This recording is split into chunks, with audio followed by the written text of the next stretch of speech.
구약 성경에서 대표적으로 제일 많이 아무튼 그 설교의 제목으로 쓰이는 게 모세, 다윗인 것 같아요. 그죠? 그러는데 다윗이 이렇게 이제 저는 오늘 어떤 걸 보려고 그러냐면 다윗이 정말 하나님의 사람이 될 수 있었던 그 이유, 그거를 이제 제가 한 연구를 한번 해봤습니다. 다윗은 실제로 그 성격이 아주 여러 가지가 보여요. 막 감정이 풍부했다가 또 어떤 때 보면 전쟁을 할 때 보면 아주 그 단호하고 결단력 있고 냉철한 그 머리도 있고, 그 다음에 또 그 시를 짓고 시편을 적은 거 보면은 기가 막히죠. 그리고 또 한편으로 보면은 그 시편을 보잖아요. 다윗이 그 아름다운 시만 쓴 사람이 아니에요. 나는 그 제일 기억나는 게 자기한테 욕한다고 하나님 앞에 뭐라고 기도를 하냐면 혀를 빼달라고 해요. 사실 우리는 아무리 꼴보기 싫어도 그지? 저 사람 나 저 사람 말하는 것 때문에 상처받았으니까 혀 좀 빼주세요. 우리 그런 얘기는 우리는 사실 못하잖아요. 그러고 보면, 그런데 다윗은 어떻게 이런 말까지도 하나님 앞에 할 수 있었을까? 우리는 혹시라도 이런 말 따게 괜히 하나님한테 아이고 괜히 내가 더 책망받고 욕먹을까 봐 못했는데, 이 정도로 자기 속을, 그리고 사실 다윗은 이렇게 사람 관계에서 속을 털어놓은 거는 요나단 외에는 볼 수가 없어요. 그죠? 그런데 하나님 앞에는요, 우리 친구끼리도 할 수 없는 얘기를 그 표현을 다 해요. 그래서 저는 항상 그게 제일 다윗을 생각하는데 그게 제일 기억이 났어요. 그리고 또 한편으로 보면은 우리아를 죽이고 또 바세바를 뺏어오는 거 보면은 진짜 못된 놈이잖아요. 그 사람으로서 할 수 없는 짓거리를 하죠. 인간적으로도 안 되고 리더자로서도 하면 안 되는 짓을 해요. 그런 면모도 있고, 또 아무튼 그 다윗을 전체적으로 이 사람을 딱 하나로, 그 사람은 어떤 사람이야 이러기에는 색깔이 너무 많아요. 그죠? 그러니까 음악, 문학, 정치, 막 전투 이런 영역에서 보면은 다윗은 어떤 사람이세요? 이렇게 물어보면 한마디로 정의를 내릴 수 없는 아주 다양성을 가지고 있는데, 이게 다혈질의 특징이에요. 다혈질은 사람들은, 우리나라 사람들은 다혈질이라는 말을 참 싫어해요. 왜냐면 욱하는 것만, 다혈질하면 욱하는 게 제일 먼저 떠올라서. 근데 실제로 다혈질이, 그러니까 기질이 네 가지가 있거든요. 네 가지, 우울질도 있고 뭐 다혈질도 있고 점액질, 담즙질이라 그러는데, 이제 이거는 아직 언제 한번 제가 검사를 해드리려고 그래요. 근데 실제로 우리나라 사람들은 다혈질이 많아요. 왜냐하면 정이 많고 사람 좋아하고 눈물이 많고 이 감정이 풍부하고 오지랖도 넓고, 왜냐하면 정이 많다 보니까 남의 일을 그냥 넘어가지를 못해요. 그러니까 이 다윗이 가장 우리 한국 사람들의 대표적인 특징하고 많이 닮아 있어요. 그리고 또 똑똑하게 얼마나 똑똑해요. 그죠? 그러니까 한국 사람들이 아주 똑똑하잖아요. 그러면서도 또 정에 치우쳐가지고 실수도 많이 하고 보증 쓰고 친구가 오리 가서 심리까지 가고, 그래서 마누라들 고생 옛날에 남편들이 많이 시켰죠. 그 보증 쓰는 것 때문에. 거절을 못하니까. 그 거절을 못하는 건 착함이거든요, 사실은. 그러니까 남의 아픔을 같이 느끼니까 내가 나를 손해보면서도 보증을 쓰는 거지, 냉철하고 냉정한 사람 같으면은 그 논리적이고 합리적인 사람들은 안 하죠, 그 일을. 그러니까 다윗이 가장 한국 사람하고 기질이 제일 많이 닮았어요. 그래서 보면은, 그럼 다윗을 이렇게 보면 아주 밝은 면이 많잖아요. 시를 쓰고 찬미를 하고 막 그 요나단하고 우정을 나누고 인간적이고, 그리고 또 보면은 얼마나 그 다윗이 인간적인 거는 좀 이따 얘기하고, 그러니까 밝은 면이 많은 반면에 어두운 면도 있는데, 오늘은 제가 이제 다윗이 어떻게 이렇게 하나님하고 친밀할 수가 있어서 그런 속에 있는 얘기까지 다 꺼내놓을 정도로 그 하나님과의 관계성이 좋았을까. 대부분 우리들이요, 왜 행복하지 않냐면 사람하고 친밀감은 두 번째 문제예요. 하나님하고 아주 이 다윗 같은 친밀감이 있으면 사실 삶이 그렇게 가질 않아요. 윤기가 나요. 그래서 이 다윗이 하나님과 이렇게 깊은 친밀감이 있었던 그 밝은 면을 한번 보면서 우리도 그럼 아니 다윗이 했는데 우리라고 못해요.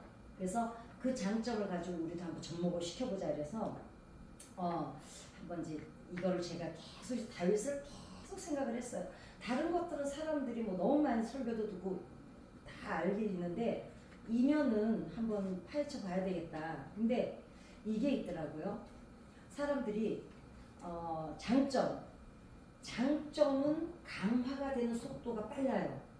내가 잘하는 거는 조금만 누가 칭찬을 해주면 빨리 그 속도가 그러니까 빨리 더 강화가 되는 속도가 빠른데 나쁜 면, 어두운 면을 고치라 그러면 속도가 느려요. 그죠? 우리가 그러잖아. 안 해야 되니 하는 거는 잘 안 고쳐져요. 근데 잘하는 거는 조금만 노력하면 막 몇 배의 시너지 효과가 일어나잖아요. 그래서 이 다윗을 보면서 그 밝은 면이 있는 반면에 어두운 면이 어떻게 다듬어지고 있는가 다윗이 그것도 보려고 합니다. 그러니까 이게 다윗이 보면은 막내였잖아요. 근데 참 제가 이걸 그 사무엘이 좀 오늘 갔잖아요. 지금 간 대목을 읽었는데 여기를 읽을 때마다 궁금했던 게 있어요. 대부분 엄마나 아버지가 다윗의 엄마에 대해서는 지금 안 나오거든요. 성경 어느 곳에도 안 나오는데 엄마가 일찍 돌아가셨나 어쨌나는 모르겠는데 그건 제가 안 알아봤어요. 근데 대부분 어느 집이든지 형들이 많고 아버지가 있고 엄마가 있고 막내가 태어나잖아요. 그럼 거의 그 막내 맞이가 아니면 막내 위주로 집안이 돌아가잖아요. 근데 이 다윗을 보면은 우리가 알잖아요. 그죠? 형들도 전쟁터에 왔을 때 뭐라 그래? 너 왜 여기 왔냐고 막 양아 어떡하고 왔냐고 야단을 쳐요. 그죠? 그리고 아버지도 다윗에게 형들한테 그 떡을 갖다 주고 이제 그래서 전쟁터를 그 골리앗과 싸움이 시작되기 전에 그 형들한테 간식을 갖다 주러 가잖아요. 그러는데 아버지가 뭐라 그러냐면 너 인증샷 해오라 그래요. 증표를 갖고 오라 그래요. 그러니까 다윗을 안 믿는 거야. 그 어린애를 갖다가 형들한테 심부름을 보내면서 아버지가 하는 말이 아가야 네가 어리니까 조심해라. 그냥 누가 어디 가다가 뭐 힘들면 이렇게 와버려라. 이게 아니고 뭐라 그러냐면 너 이거 형들한테 갖다 주고 증표 받아오라 그래요. 왜냐면 가다가 해찰할까봐. 해찰 전라도 사투리인 거 아시죠? 막 딴짓거리는 거. 그러니까 막 이리로 갔다 똑바로 안 가고 해찰한다 그러잖아요. 그러니까 해찰할까봐 아버지가 형들한테 증표 갖고 오라 그래요. 그러니까 이 막내가 미운 오리 새끼였던 거예요. 형들한테도 사랑받지 못하고 아버지한테도 인정받지도 못하고 오늘도 보면은 그 거기에 보면 뭐라 그래요? 그 사무엘이 왔는데 순서조차도 안 들어가 있어요. 오히려 아버지가 아예 치지도 않아 얘를. 그러니까 사무엘이 뭐라 그래요? 오히려 기름 부으러 간 사무엘이 찾아요. 야 또 없냐? 분명히 이 집에 있다고 해서 부름을 받아서 왔잖아요. 왔는데 아버지가 그 자식을 안 내놔요. 그 이 집을 보면 정말 이해가 안 가는 집이에요. 그죠? 생각해보니까 그렇죠. 아니 어떻게 사무엘이 그 대부분 막내면은 형들이 아니라 그러면 아버지가 나서서 형들은 질투가 나서 안 할 수도 있어요. 아이씨 우리는 안 이래네. 그럴 수도 있어. 아버지가 그 아들을 언급도 안 해요. 사무엘이 오히려 물어봐. 야, 네 새끼들 중에 이거 다냐? 그러니까 아버지가 아마도 우리 다윗이 있었지 이러지도 않아요. 시큰둥하게 막내 하나 있는데 그래서 지금 양치고 있다고. 그러니까 다윗이 너무 외로웠을 것 같아요. 왜냐하면 아이들은 어린 날의 정서가 부모와 형제 간의 그 가정 안에서 이루어지는 그 정서가 일평생을 좌우하거든요. 그런데 아니 어떻게 아버지까지 도대체 이거는 다시 한번 이거는 제가 한번 좀 더 알아봐야 될 것 같아요. 그리고 그러니까 그 어렸을 때 부모와의 관계성, 특히 남자아이들은 아버지와의 신뢰, 친밀감 이게 이 아이들을 자존감을 키우는데 기본이 되거든요. 그러니 다윗은요 어찌 보면은 어린애가 가슴이 이거 잃는데 오늘 설교 준다는데 짠한 거 있죠. 그 막내가 엄마도 안 나와. 엄마나 있으면 그냥 막내니까 그냥 엄마가 끼고 돌 거 아니에요. 그런데 또 딸이 없어요. 이 집은 보면은 아들만 있어요. 그러니까 아들만 쫙 있는데 아버지만 나와. 그럼 이 애가 아버지한테 사랑 못 받아, 인정 못 받아, 형들한테도 보살핌은 못 받아. 더군다나 그 당시에 이 양치기라는 거는요, 그냥 허허 들판에 이 늑대가 됐든 사자가 됐든 뭐가 됐든 양들을 쫙 갖고 있으면 주변에 늑대들이 쫙 지키고 서 있어요. 그러다가 한 마리가 딱 튀어나올 때 그냥 공격을 해서 잡아먹거든요. 그 다윗이 막 얘기하잖아요. 내가 막 그 사자 입을 찢고 데려오고 약간 뻥 같기는 한데 이게 어찌 보면은 뭐 약간 과장되게 얘기했을 수도 있어요. 근데 그 어린애란 말이에요. 그런데 그렇게 말을 해요. 내가 사자 입을 찢어서 내 양을 찾아왔다 그래요. 그러니까 막 깨물려서 물려가는 걸 가가지고 어떻게 해서든지 그 사자 입을 뭐 쳐서 했든지 했겠지. 그랬는데 보니까 그래서 이렇게 다윗이 하나님이 내 친구라고 할 정도로 다윗은 내 친구라고 그러거든요. 다윗이 그리고 이 가족들 아버지 엄마 이 사랑하고는 전혀 상관없이 얘는 지 혼자 들판에 나가서 큰 애예요. 그러니까 그 어린 게 세상에 그 아버지도 그렇잖아요. 형들이 그 전쟁 골리앗 때문에 나가기 전에는 지금 형들이 다 있어요. 근데 그 아버지도 너무하지 않아요? 그죠? 어쩌자고 이 다윗을 어린애를 세상에 그 허허벌판에다 애를 내놓냐고요. 그러는데 어쩌면 그 돌봄을 받지 못하는 거, 아버지한테 외면당하고 가족들한테 외면당한 그 고독이 어쩌면 다윗이 믿음의 하나님만 의지할 수 있는 토양이 됐다는 생각을 내가 오늘 하게 된 거예요. 아멘.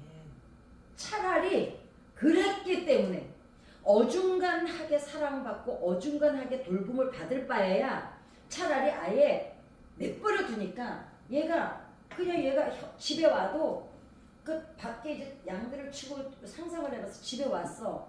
야 우리 막 또 이거 고생했지. 아버지가 이러지도 않았을 거야. 아니 출국을 해놓은 거 보면 형들이 야 고생했지. 야 형들이 미안해. 이러지도 않았을 거야. 와봤자 그냥 천덕꾸러기야. 근데 이거를 쓰는데 왜 이렇게 마음이 아프고 제가 눈물이 나는 거예요. 그냥 내가 감정이입이 돼서 나도 어렸을 때 그랬는데 내가 아무도 나를 챙겨주지 않고 물론 양부모님이 계셔서 왔냐 소리도 하고 했는데 내가 정말 원하는 가족은 그 사람들이 아니었잖아요. 내 엄마 아버지 내 친형제들이었는데 그 그러니까 저는 항상 저는 허벌판에 혼자 있다는 생각을 이렇게 했어요. 그러니까 내 어린 나를 생각하면 왜 나는 나 혼자 서 있고 주변에 아무것도 안 보여요. 항상 저는 그게 떠올라 이미지가. 그러니까 그게 내가 삶은 그렇지 않았을지라도 내 마음의 이미지가 그렇게 박혀 있는 거야. 그러니까 이 애가 얼마나 외롭고 고독했겠어요, 그죠? 그러니까 자기가 정말 그렇게 하다 보니 자존감이 낮아야 되는데 자존감이 낮아서인지는 모르지만 다윗이 되게 겸손해요.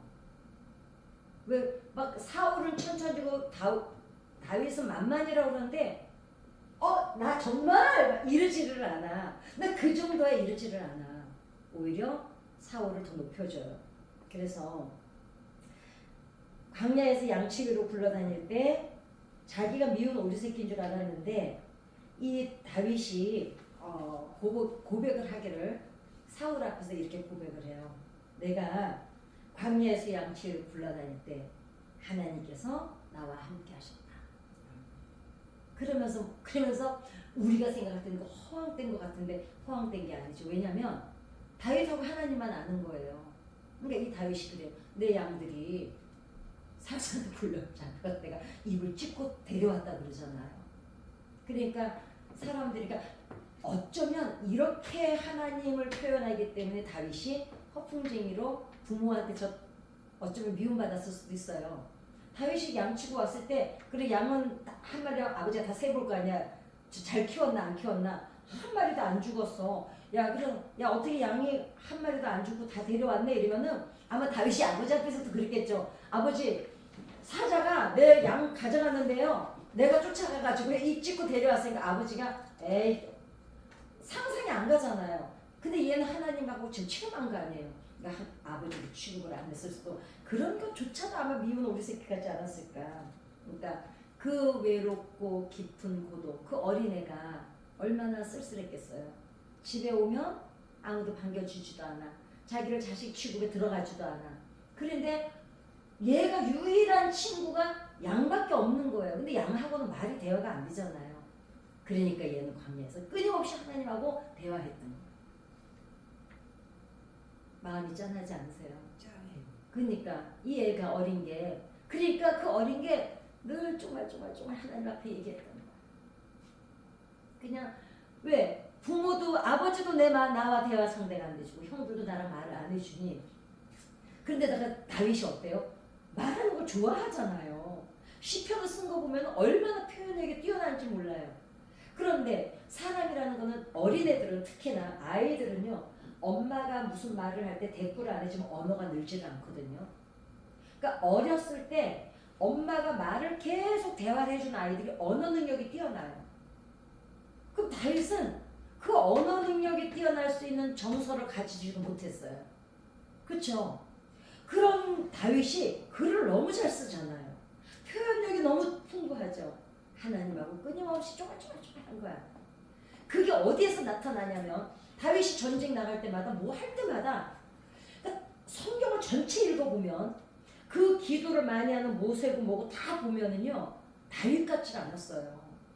근데 다윗은 뭐든지 엄마 있잖아 이러듯이 하나님한테 뭐든지 물어봐요. 하나님 저 올라가요? 내려가요? 그 어찌 보면은 쥐가 결정할 수 있는 영역인데도 자기가 결정을 안 해요. 하나님 앞에 죄질 때 외에는 뭐든지 하나님 앞에 쪼글쪼글 친밀감이에요. 근데 이게 어디에서 습관이 됐나 봤더니 집에서 이렇게 외면당하면서 그 양치면서 얘가 얘기할 데가 없으니까 하나님하고 그냥 쪼글쪼글 그러니까 하나님이 어떤 데는 대답하실 걸 느낄 때도 있고 못 느낄 때도 있어도 얘는 끊임없이 하나님 앞에 쪼글쪼글 하나님 제가 오늘은 양들이 어떻고 하나님 어떻고 그 광야에서 그 외롭고 고독한 마음을 얘는 끊임없이 하나님 앞에 쪼글쪼글 되는 걸로 대화를 했던 거예요. 그게 다윗이 하나님 앞에 그러니까 다윗이 왕이 되는 그 과정에서 전쟁을 하는 과정에서 보면 그대로 나와요. 사람은 어렸을 때 하는 줄 어른 때 돼서 하거든요. 그게 어디에서 유출할 수 있냐면 다윗이 하나님 앞에 시편을 쓰고 전쟁을 나갈 때 하나님한테 끊임없이 쪼라 말이 한 남자치고 너무 말이 많다 할 정도로 그게 하나님하고 어렸을 때 끊임없이 대화를 하죠. 그게 다윗이 이렇게 영적으로 시적으로 감정적으로 풍부할 수 있었던 토양이 그때 된 거예요. 어쩌면 이 애가 정말 우리가 살면서 고독하고 외롭잖아요. 우리가 언제 하나님 앞에 제일 깊은 기도를 해요? 사람에게 버림받았을 때. 사람에게 상처를 받고 나면 사람하고 대화하고 싶지가 않아요. 그러니까 어째요? 하나님 앞에 와서 그냥 아버지 이 한마디를 쏟아놓는데 거기에는 너무 깊은 대화가 나가죠. 차라리 안 고독할 때는요. 기도가 그렇게 깊지 않아요. 왜냐면 하나님 아버지 우리가 어찌가 되고 막 이래요. 근데 진짜 외롭고 고독할 때는 말이 줄어들어요. 아버지 이거 한마디에 너무 많은 의미를 포함하죠. 그 기도 많이 해보셨죠 권사님? 아니요. 외롭고 고독할 때 여기 오잖아요. 그러니까 아버지 해놓고 그 눈물 흘릴 때 그 하나님이 그 한마디에 하나님은 100마디를 알아들어 주세요. 아멘. 그러니 그 하나님이 얼마나 좋아요. 아멘. 감사하죠. 그러니까 외롭고 고독한 시간이 기도하는 사람에게는 반드시 필요해요. 아멘. 그 외로움과 고독이 하나님과 더 깊은 친밀감으로 들어갈 수 있는 바로 통로가 되기 때문입니다. 아멘. 그리고 환난 당한 자들이 다 찾아왔죠. 여기 보니까 빚진 자, 마음이 원통한 자, 억울하고 분하고 소외받고 버림받은 사람들이 다윗을 따랐어요. 그게 왜 그러냐면 다윗이 의리가 있었어요. 이 밑바닥 인생을 사는 사람들의 특징이요. 눈치가 빨라요. 다윗을 딱 만났을 때 얘가 나 이런 사람이야. 야, 나 이랬으면 이 사람들이요. 절대로 안 따릅니다. 왜냐하면 상처가 많은 사람들은 겁이 많아요. 더 상처받기 싫어서 사람을 함부로 택하지 않습니다.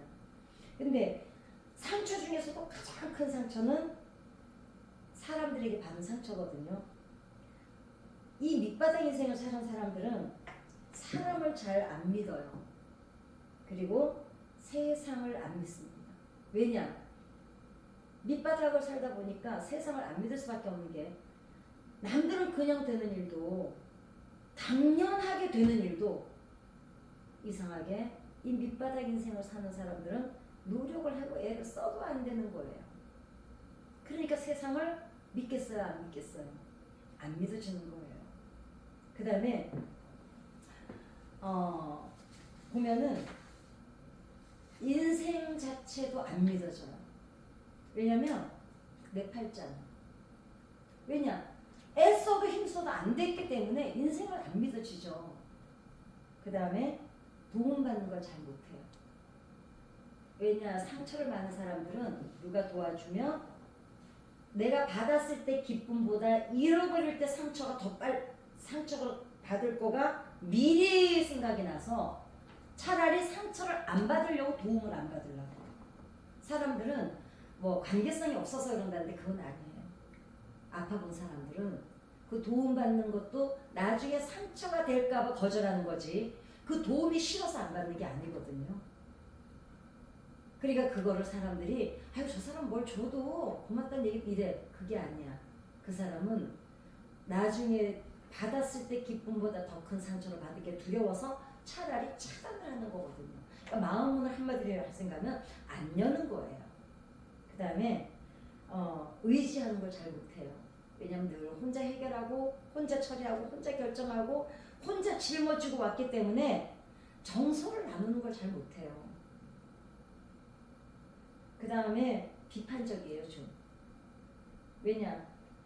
내 삶이 긍정적이지 않았기 때문에 뭐든지 일단 의심을 하고 보는 게 있어요. 그러니까 비판적일 수밖에 없습니다. 그 다음에 자아 비판이 많아요. 자기 자신을 그러니까 다른 사람이 잘못했어요 분명히. 그런데 상담실에 와서 이렇게 자존감이 낮은 사람들을 보면 이래 다른 사람이 나쁘게 했거든요. 근데 뭐라고 말하냐면 제가 다 잘못해서 그렇죠 뭐. 이건 겸손은 아니에요. 그 사람이 나쁜 거예요. 그런데 왜 다 제가 잘못해서 그런 거예요? 왜 그러냐면 내가 걸러내지 못했으니까. 내가 못났으니까. 내가 모자라서 당하는 거야. 그러니까 저 사람이 잘못해서 내가 상처를 받았는데 나까지 나를 공격을 해요. 내가 뭘 했어? 믿지 말랬잖아. 내가 뭘 했어? 당해봤으면서도 또 몰라? 또 당해? 네가 병신인 거야. 그렇게 자기 자신을 막 공격을 하는 거야. 그러니까 우울증이 이 두 가지가 있거든요. 내향성 우울증이 있고 외향형 우울증이 있어요. 외향형 우울증은 남을 공격을 해요.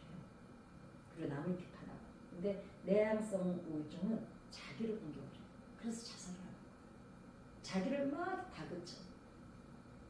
그래서 처음에는 저 사람이 나한테 왜 이래? 이러다가 어느 순간부터는 그 사람을 너 나한테 왜 이러는 거야? 하고 따져야 되는데 못 따져요. 그리고 어떻게 해요? 자기한테 화살을 돌리기 시작하는 거예요. 너무 마음이 아프죠. 그 다음에 밑바닥, 우리가 그 밑바닥이라 해서 이 표현을 이렇게 써서 제가 좀 죄송한데 바닥을 사는, 그러니까 정신적으로 정서적으로 가난하다고 밑바닥 아니에요. 가난한 건 돈이 없을 뿐이에요. 돈이 없다고 밑바닥은 아니에요. 제가 지금 얘기하는 밑바닥은 정서적인 밑바닥을 가는 그 정서적으로 바닥이 있는 사람들, 이런 사람들인데 사회성 결여가 있어요. 왜냐하면 무리 속에 들어가지를 못해요. 항상 아웃사이더야. 그냥 사람들이 이렇게 무리져 있으면 거기가 겁이 나요. 왜냐하면 제가 그걸 겪어봐서 아는데요. 제가 사람들이 저한테 그랬어요. 예전에 제가 처음에 결혼했을 때 그 남편이 그렇게 때리는 남편이었어요. 너무 심하게 맞았어요. 그런데 그 남자를 같이 살지도 않는데 이혼을 안 하고 있었어요. 왜냐하면 사람들이 때리는 노벨이도 남편이 있다 그러면 저를 안 건드려요. 요즘에는 안 그러는데 그 30몇 년 전만 해도 왜 그렇게 혼자 산다 그러면 사람들을 무시하고 그랬는지 모르겠어요. 지금도 사실 은연중에 있습니다. 그 인종차별 미국도 이거 다 있잖아요. 그러니까 남을 무시하는 사람들은 인간이 안 된 거예요. 그럼에도 불구하고 인간이 안 된 사람들이 너무 많아요. 그러다 보니까 사회성 상실이 앞으로 많이 겪은 사람들은 내 속을 내는 게 서툴러요. 왜냐? 처음에는 어머 그랬구나 막 이랬다가 사이가 나빠지면 그걸 가지고 나를 공격을 하니까. 그러니까 다시 어떻게 생각해요? 다시는 말하지 말아야지. 그러니까 이 무리 속에 들어가지는 못하는 거예요. 왜냐? 나는 혼자인데 사람들이 나를 공격할 때 두세 사람이 공격을 해요. 그러면 사람들이 그래도 두세 사람이 사람 하나 병신 만드는 거 쉽다 그러잖아요. 그 말이 맞아요. 저는 겪어봤어요. 나는 분명히 아닌데 한 애가 참 나쁜 애였어요. 우리 복음성가 교회에서 그랬어요. 세 사람이 딱 뭉치니까요. 그 말이 사실이 되는 거예요.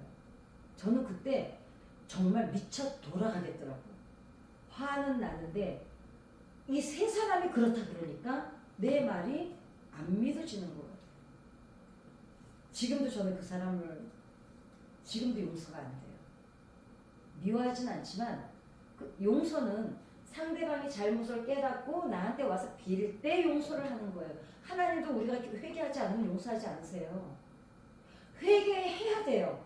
오죽하면 회개하지 않으면 용서가 안 되니까 어떻게 해요? 성령님이 보다 안 되면 우리 안에 있는 죄를 깨닫게 하시잖아요. 그렇게라도 죄를 내어놓게 하시는 게 이유가 용서는 사람들이 용서하고 다 잊어버리고 살아.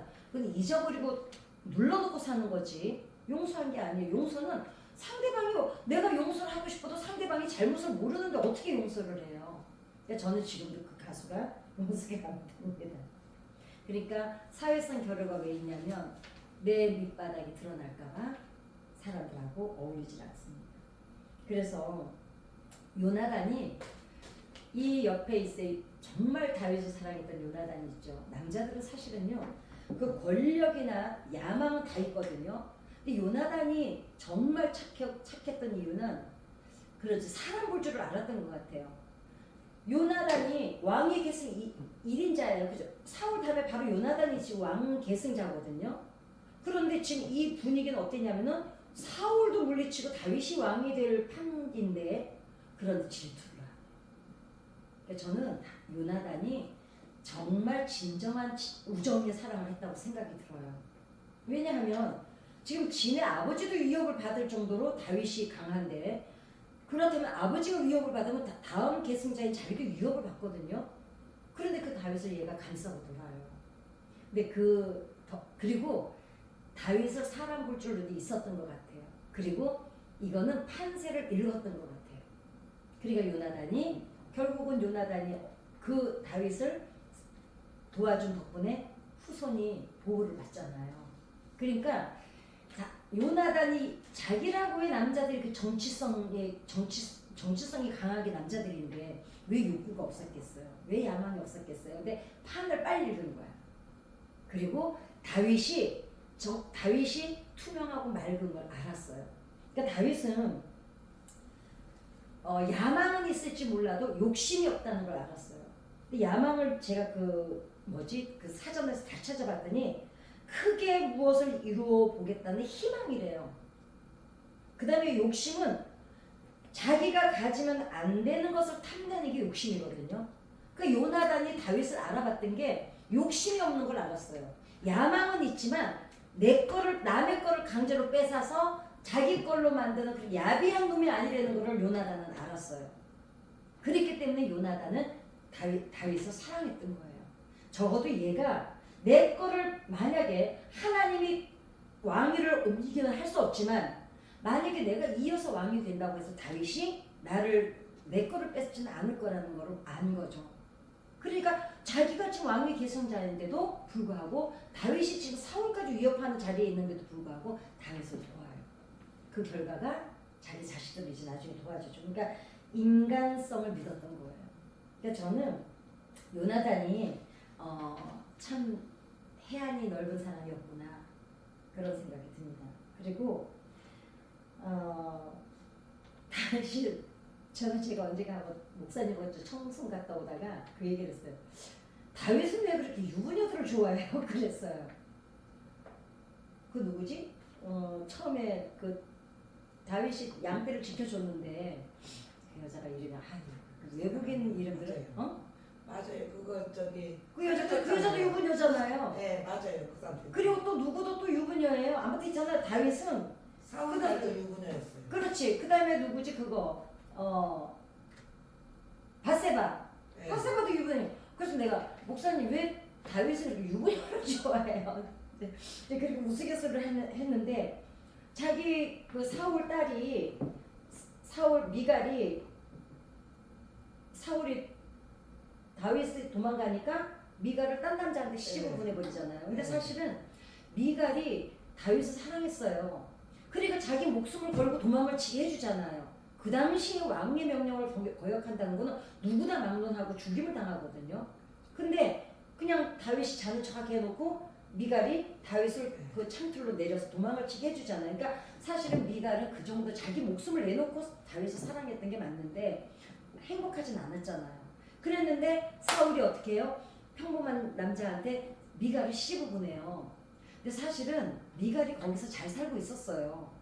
근데 다윗이 가서 찾아오잖아요. 와서. 그러니까 보면은 여자 욕심도 많았어. 아무튼 여자 욕심이 많아요. 그 다음에 다윗은 어떤 점이 있었냐면 윗사람에 대한 존중과 섬김의 기본기를 가지고 있었어요. 이게 왜 그러냐면 사울이 지금 다윗이 그러니까 사람이 그래요. 믿음만을 가지고 믿음이 좋은데 인격이 안 되는 사람들이 있어요. 그렇잖아요. 막 교회 일은 열심인데 사람들한테 하는 짓거리는 교회 욕을 다 아주 덤태기를 매기는 사람들. 근데 인격이 안 돼 있는 거거든요. 그렇다고 그 사람이 하나님을 사랑하지 않는 건 아니에요. 바탕이 안 돼 있는데 인품은 안 돼 있지만 믿음이 좋을 수 있어요. 근데 또 인품은 너무너무 좋은데 또 믿음이 안 되는 사람들도 있어요. 근데 다윗은 보니까 믿음도 돼 있고 인격도 돼 있어요. 왜냐? 사울을 그 하나님을 두려워하는 것도 있었지만 봐요. 믿음이 좋지만 삶은 개차반인 사람도 있거든요. 물론 이거는 정말 믿음의 하나님을 깊이 사랑하면은 변하게 돼 있는데 어쨌든 근데 인품이 안 되는 사람도 있어요. 인격이. 근데 다윗은 믿음도 좋지만 인격도 돼 있었어요. 그러니까 윗사람에 대한 그 사울 왕에 대한 예의가 반듯하잖아요. 그리고 하나님이 두렵기도 했지만 사람에 대한 존중도 다윗은 젠틀했어요. 그러니까 안 죽이잖아요. 그래서 하나님께서 다윗을 사랑하고 택하고 왕으로 세운 거는 믿음은 기본이에요. 왜냐? 어렸을 때부터 믿음으로 자랐어요. 얘는 어차피 부모가 그냥 내깔려뒀기 때문에 다윗은 사실 하나님이 키우신 거예요. 제가 그 다니엘도 얘기해드렸죠. 다니엘 얘기할 때 계셨어요? 다니엘도 그때 당시 그 나라를 보면 하나님을 버려서 망했는데 다니엘이 그 믿음을 어디서 배웠겠어요? 하나님을 숨겨놓고 믿음의 사람을 키운 거거든요.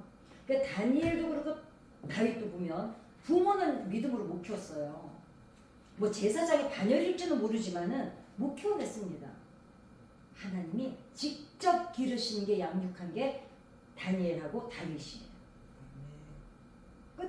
아무튼 그 다니엘 보세요. 그죠? 그때 당시 왕족이거든요. 왕족이 지금 타락을 해서 하나님이 그 나라를 성전까지 다 파괴해버렸어요. 그 정도인데 누가 다니엘한테 믿음을 그 정도로 지킬 수 있게 믿음을 가르쳤겠어요. 그 정도로 가르칠 수 있는 왕족이 있었으면 그 나라가 거기까지 안 갑니다. 그래도 다니엘은 그 믿음을 지키잖아요. 하나님이 키우신 거예요. 근데 보면은 다윗도 하나님이 키우셨습니다. 그래서 다윗은 하나님이 나를 사랑하신다는 그 자존감이 확실했어요. 그 자존감에 대해서는 항상 제가 이제 설명을 해드리지만 자기 효능감, 내가 뭘 할 줄 알고 뭘 못하는지 분명히 알고, 그 다음에 정서적으로 균형이 딱 잡혀 있어요. 그 다음에 자기 성찰 능력이 뛰어나요. 자기를 많이 성찰하는 사람들이 그 성찰을, 그러니까 깊이 자기를 성찰하는 능력이 뛰어나는데 이 세 가지가 균형이 잘 맞으면 자존감이 높다고 얘기를 하거든요. 그래서 어찌됐거나 사울은 왜 그렇게 불안했나 보다. 그러니까 자존감이 낮아.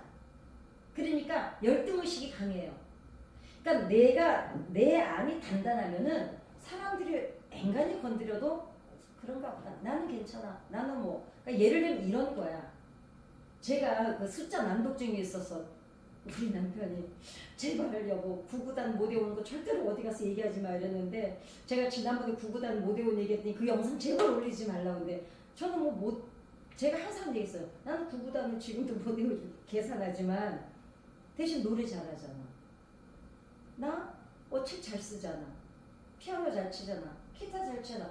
그 사람은 이과 나온 사람들은 수학을 잘하고 나는 문과 나와서 나는 예술을 잘해. 아니 내가 거기다 수학까지 잘하고 밥까지 잘하면은 다른 여자들이 질투나서 죽어버려. 그리고 내가 좀 못하는 게 있으니까 누구한테 물어보기라도 하죠. 내가 수학까지 잘하면요, 내가 얼마나 교만하겠어요. 숫자를 모르니까 그냥 얘보다 더 잘하는 게 있어도 가서 겸손하게 물어보잖아요. 그러니까 사울은 끊임없이 누군가와 비교를 했어요. 그럼 이렇게 생각하면 되거든요. 다윗은 저걸 잘하지만 나도 잘하는 거 있어. 나는 첫 번째 왕으로 택함받은 사람이야. 이게 자존감이거든요. 그러니까 내 효능감을 알면 내 효능감을 내가 인정해 줘야 돼요. 그러면 10가지 다 할 필요 없어요. 9가지 못해도 괜찮아요. 한 가지가 뛰어나면 그 사람은 그걸로 이름 내는 거거든요. 근데 사울은 그게 없었어요. 그러니까 늘 왜 사울이 불행했냐면 끊임없이 다윗하고 비교를 해. 끊임없이 다윗을 질투해. 그 열등의식에서 벗어나지를 못하니까 결국 비참하게 인생이 끝나는 거예요. 근데 다윗은 왜 그렇게 하는데도 얘가 단단할 수 있었냐면 자존감이 강했던 거예요. 나는 하나님을 사랑하는 사람.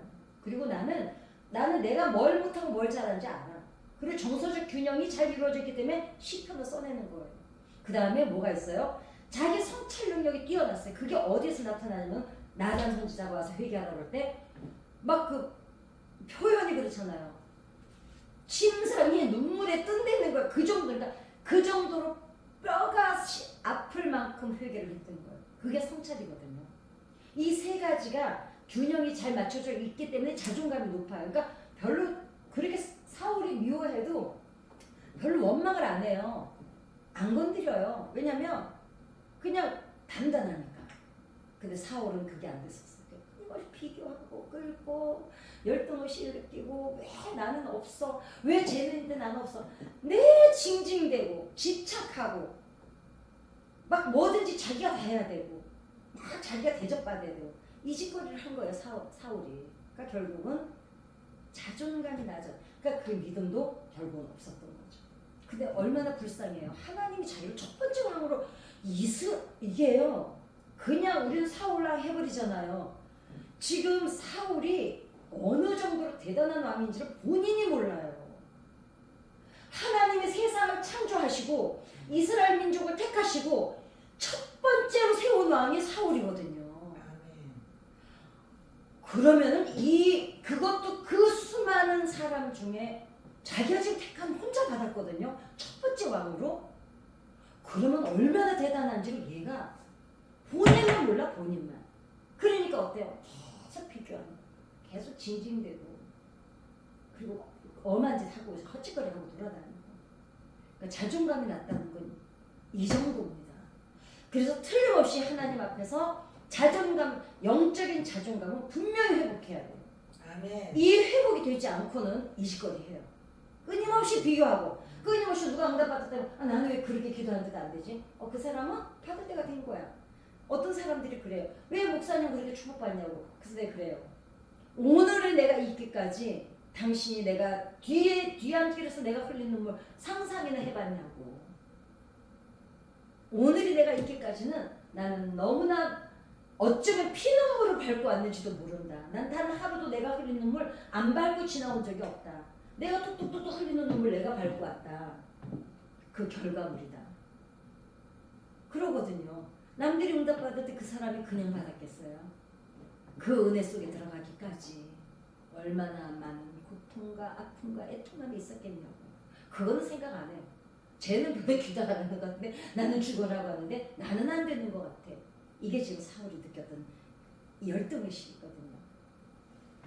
그 다음에 다윗이 하나님과 이제 이 결론이에요. 하나님과 친밀감이 뛰어났던 거는요. 사랑받고 있다는 거에 자신감이었어요. 아멘. 대부분 신앙생활을 하면서 우리가 왜 흔들리기도 하고 무너지기도 하고 넘어지기도 하고 누워있기도 하냐면 이 확신이 없어서입니다. 어떤 경우든 하나님은 나를 버리지 않으신다는 확신. 왜냐면 내가 떠나지 내가 하나님의 손을 놓는 경우는 있어도 하나님이 우리 손을 놓는 경우는 없으시거든요. 그러면 이 친밀함이 뛰어났던 이유를 한번 얘기해볼까요? 만약에 우리가 기도를 하는데 벽에다가 기도하는 것 같은 느낌이 들 때가 있어요. 뭔가 이렇게 내가 기도를 하면 쑥쑥 올라가는 느낌이 안 들고 뭔가 부딪혀서 다시 돌아오는 그 아주 그 완강한 벽 앞에 서 있는 것 같은 느낌이 들 때가 있거든요. 그러면은 친밀감이 생길 수 있을까요? 없을까요? 없습니다. 다윗이 하나님 앞에서 친밀감이 있었던 거는요. 얘가 어린애들도 엄마한테 쪼글쪼글 얘기를 하는데 엄마가 아 시끄러워 엄마 지금 설거지 하잖아 이러면 애들이 말을 못해요. 그런데 엄마가 비록 설거지를 하고 있지만 쳐다는 안 보지만 그래서 어머 그랬구나 막 이러면 얘는 끊임없이 얘기를 해요. 다윗이 하나님 앞에 기도할 때 다윗이 자존감이 높을 수 있었던 이유가 여기에 있어요. 다윗이 끊임없이 하나님 앞에 차차차차 되는데 하나님이 나를 받아주고 있다는 확신이 있었어요. 그 다음에 하나님이 나를 수용해주고 지지해주고 있다는 확신이 있었기 때문에 그때 친밀감이 형성된 거예요. 마주 앉아서 얘기를 하는데 내가 지금 얘기를 하는데 나를 수용해주고 지지해주지 않고 내 얘기를 받아주지 않는다고 하면 친밀감이 생길 수 있을까요? 없어요. 내가 무슨 얘기를 해도 이 사람이 나를 들어주고 지지해주고 나를 수용해주고 포옹해준다라는 확신이 있어야 내가 그 사람한테 내 마음을 계속 내어놓지. 내가 무슨 말을 해도 그러셨군요. 네 이래 보세요. 그 사람하고 다시는 얘기하고 싶지도 않거니와 내 마음을 바닥을 안 내어놓습니다. 근데 다윗이 그 시편에 보면 혀를 빼달라는 그 정도의 밑바닥 기도까지 다 할 수 있었던 거는 내가 무슨 말을 하나님 앞에 해도 이 하나님은 나의 말을 하나도 외면하지 않고 들어주신다는 확신이 있었던 거예요. 하나님과의 친밀감이 그렇게 형성이 된 겁니다. 그렇기 때문에 하나님과 단단한 그 친밀감이 형성될 수 있었던 거는 그렇게 무슨 말을 해도 하나님이 다 스펀지처럼 받아주신다는 그 확신. 아멘. 그러니까 우리가 와서 기도할 때 내가 무슨 기도를 해도 설령 하나님께서 때로는 몇 가지 기도를 할 때 어떤 거는 계속 침묵하실 때가 있어요. 근데 그때도 우리가 상처 안 받을 수 있는 이유는 뭐냐면 하나님이 나를 듣고 계신다는 그것만으로도 우리는 이미 응답을 받았어요. 아멘. 그런데 내가 무슨 말을 해도 벽 앞에서 얘기하는 것 같으면 하나님 앞에서 기도 안 하고 싶어요. 왜냐면 가봐서 아무리 기도해도 하나님은 내 얘기에 관심이 없으신데 어떻게 와서 기도하겠어요? 매일 하루 헛것만 하루도 안 빼고 하나님이 내가 매일 가도 똑같은 얘기를 애들이요 학교 갔다 와서 하는 얘기요 걔네들 가만히 얘기 들어보면요 특별한 얘기 없어요. 엄마 오늘 내 친구가 엄마 다음날도 내가 걔랑 누구랑 똑같은 얘기를 매일 하는 엄마는 어머 그래서 어머 그랬구나 어머머 그래서 이래주면 얘는 계속 애가 어느 능력도 뛰어나거든요. 하나님하고 친밀감을 가질 수 있던 이 다윗은 내가 무슨 말을 해도 그냥 양 키우면서 그냥 제잘제잘제잘 하는데 얘는 알아요. 하나님이 지금 내 뒤에서 이걸 다 듣고 계셨다는 거. 그때 친밀감이 어렸을 때 형성이 되고 나니까 일평생에 가는 길에 이 다윗을 지배한 건 하나님과 어렸을 때 만들어진 정서적인 친밀감이었어요. 우리가 하나님과 이 정서적인 친밀감 형성이 되고 나면 내가 기도해서 응답 안 돼도 상처 안 받아요. 왜냐면 하나님이 들으셨기 때문에 그걸로 됐어. 내가 무슨 얘기를 해도 듣는 누군가가 있다는 게 얼마나 심령을 든든하게 해주는지 모릅니다. 아멘. 그 힘으로 살아내는 겁니다. 아멘. 그래서 오늘의 이제 9가지의 허물이 있었던 다윗이에요. 정말 하나님 앞에 침상이 뜰 정도로 울어야 울 수밖에 없는 저 크나큰 죄를 지었습니다. 그런데 하나님이 그 이상 얘기를 안 하세요. 대신 아들을 딱 데려가 주시죠. 왜냐하면 그리고 근데 아들을 뺏어가면서 하나님이 아셔요. 다윗이 울었잖아요. 막 살려달라고, 내 아들 살려달라고, 막 침상에 뜰 정도로 내 아들 살려달라고 막 몸부림을 치는데 하나님이 안 들어주시고 아들을 데려가요. 근데 데려가는 아버지가 마음이 좋았겠어요. 그리고 솔로몬을 주시는 거예요. 이 하나님을 생각하면 마음이 너무 묵직하지 않아요? 울기는 했지만 야단은 쳤지만 매는 들었지만 하나님이 위로하시느라고 솔로몬을 주세요. 그러면서 다음 대를 약속을 하세요. 너 잘못했으니까 너 이제 니네 집안에서 왕 끝났어. 너 이 새끼야 너 이제 끝났어. 이게 아니야. 우는 걸 보시고 마음이 아파서 네 다음 대에 네 아들이 왕이래요. 어쩌자고 하나님 이러시는지. 저는 설교를 준비하면서 제가 울어요. 하나님은 어쩌자고 이렇게 사랑이시지. 우리가 왜 이거를 이렇게 모르고 살까? 그러니까 저는 사실 겟세를 너무 힘들어서 그만할까 이런데 이 하나님을 막 나누고 싶은 거예요. 여러분 하나님 이 하나님 우리 하나님이에요. 막 이걸 나누고 싶은 거예요. 그러니까 매를 들고 울고 계신 하나님. 우리가 잘못은 했지만 그냥 지나갈 수는 없지만 하나님께서는 다시 위로해 주시는 하나님. 아멘. 그러면서 뭐라 그래요? 네 위가 영원할 거라고 약속을 하세요. 너는 왕 자격도 없어. 어떻게 네가 그럴 수가 있니? 이러질 않으시고 우는 거 보시고 난 뒤에 냉정하게 아들 데려가십니다. 그리고 솔로몬을 주시면서 뭐라 그래요? 네 위가 네 후손이 영원히 다윗의 후손으로 마지막 날까지 대강 끊어진다는 거예요. 그 잘못을 저지른 9가지의 잘못된 허물을 보지 않으시고 울고 있는 내 새끼 울고 있는 그 눈물 보신 하나님. 오늘 눈물 흘리시는 그 눈물. 내가 이런 걸 잘못했는데 내게도 들어주시구나. 그거 안 보세요. 막 야단치다가 내 새끼 울고 있는 눈물에 그냥 아버지가 훌룩 풀어져가지고 그 눈물만 기억하시는 하나님. 그 하나님이 우리 하나님이신 줄 믿습니다. 아멘.